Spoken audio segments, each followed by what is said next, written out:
အဆိုင်လေးအရန်ကောင်းတာအမကြီး drink cake ဒီနေ့ဝယ်စားတာတဲ့အရန်ကောင်းတယ်အဲ့ beta bakery ဆိုတာလေတော်တော်ကိုစားလို့ကောင်းတာဆိုရ cake တော့မစားဘူးပဲမဲ့ pastry roll လေးစားတာလေ vanilla ရဲ့ chocolate ရဲ့ဒီရပိုင်းအခုနောက်ပိုင်းကအချိုတွေကိုရှောင်နေဆိုပေမဲ့အဲ့နှစ်ခုကတော့စားလိုက်ရတာလုံးဝနောင်တမရအောင်ကျွတ်လေးနဲ့ကတ်လိုက်လို့ရှိရင်လေကျွတ်မွပြီးတော့အထက်က cream လေးတွေပါဇက်ထဲမှာပျော်ဝင်သွားတဲ့အရာသားလေးရလေတကယ်ပါအရန်ကိုစားလို့ကောင်းတယ် comment မှာလည်းဆွေတွေ့တယ်2ယောက်3ယောက်လောက်ရေးထားတာလေးဆွေတွေ့ရပေါ့နော်အဲ့ဆိုင်လေးကကိတ်လေးတွေကောင်းတယ်မုတ်လေးတွေကောင်းတယ်ဆိုရေးထားတာလေးလည်းဆွေတွေ့တယ်ဆွေကိုယ်တိုင်စားကြည့်တဲ့အချိန်မှာလည်း3မျိုးပို့ပေးတာဒွင်းသီးကတော့ဆွေရငကိုတဲ့ဟိုကဒွင်းသီးကိုမစားရတဲ့သူမို့လို့မစားပြလိုက်တာပေါ့နော်ကျန်နှစ်ခုလုံးကိုတစ်ခုစီမိလိုက်တယ်အရင်မိသားစုဝင်တွေကိုလည်းကြွေးတယ်ကိုတော်တွေပါတွေလည်းကြွေးတယ်အားလုံးကြိုက်ကြရဲကွာတော်တော်လေးလည်းဟို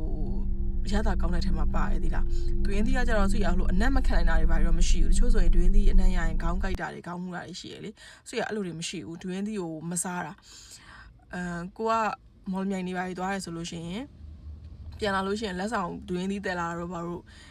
လုတ်တယ်ဒါပေမဲ့ဟိုမစားတာပေါ့နော်နောက်တွင်းသီးကိုလေခွဲရတာကိုအရင်ကြိုက်တယ်သီလားအဲ့တွင်းသီးအထက်အမွှာလေးတွေလေအဲ့အလေးတွေကိုခွဲပြီးခွာပြီးတော့သူများကိုခွာပြီးရတာကိုဆိုရအရင်ကြိုက်တယ်ဒါပေမဲ့ကိုရိုင်းကျတော့အဲ့တွင်းသီးကိုမစားဘူးအနက်လည်းခံနိုင်တယ်မူးတာပါလည်းမရှိဘူး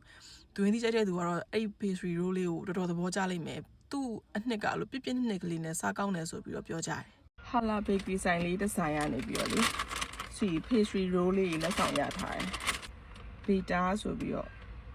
တော့2021ထဲရတယ်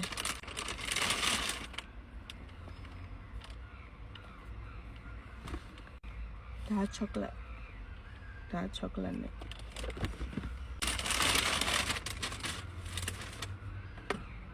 အိုးဒါသူရင်းသီးနဲ့သူရင်းသီးအနက်ကဒီလိုထုတ်လိုက်တာနဲ့နှာခေါင်းဝါကိုတန်းပြီးတော့ဒုံးဆိုရောက်လာ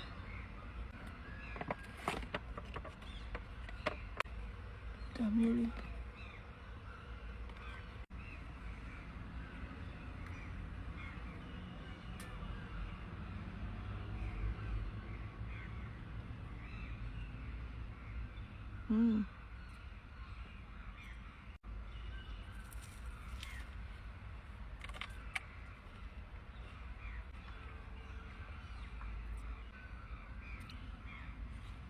ကောင်းလိုက်တာ